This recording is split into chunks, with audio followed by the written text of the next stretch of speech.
सजन ये का हो गिरे, ओ मोर सजन ये का हो गिरे।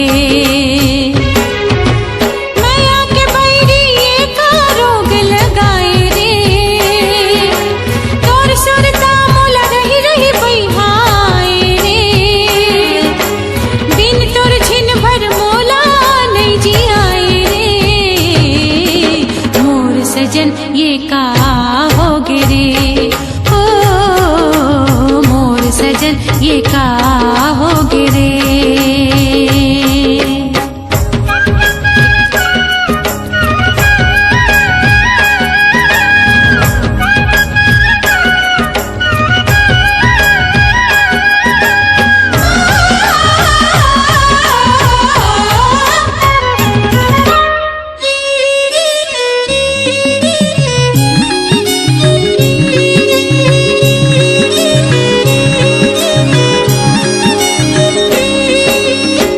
छिर नैना तोरे अगोरा दरस के आस लगाए रे, जर पर जाए सोच के मन मोर कौन बैरी बिलमाए रे, कौन बैरी बिलमाए रे तोला, कौन बैरी बिलमाए रे। मन मोर सपना के खोल के बरिया बिन पाखी उड़ जाए रे, सुनत पिया के पीरित के बतिया मोर सरी रात पहाए रे, सुनत पिया के पीरित के बतिया मोर सारी रात पहाए रे। नजर नजर माँ बैहा बात बढ़ाए रे, तोर सुरता मोला रही रही बैहाए रे, बिन तोर छिन भर मोला नहीं जियाए रे। मोर सजन ये का हो गिरे, ओ मोर सजन ये का हो गिरे।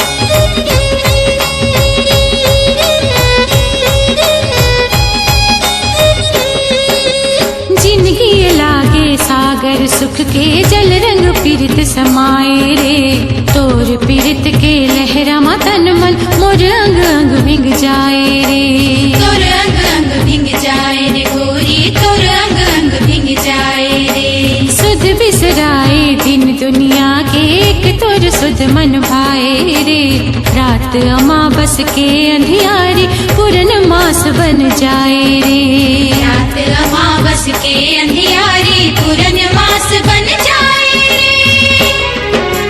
बिन अपराध तय का सजा सुनाए रे, तोर सुरता मोला रही रही बैहाए रे, बिन तोर छिन भर मोला नहीं जियाए रे। मोर सजन ये का हो गिरे, ओ मोर सजन ये का हो गिरे। माया के बैरी ये का रोग लगाए रे, तोर सुरता मोला रही रही बैहाए रे, बिन तोर छिन भर मोला नहीं जियाए रे।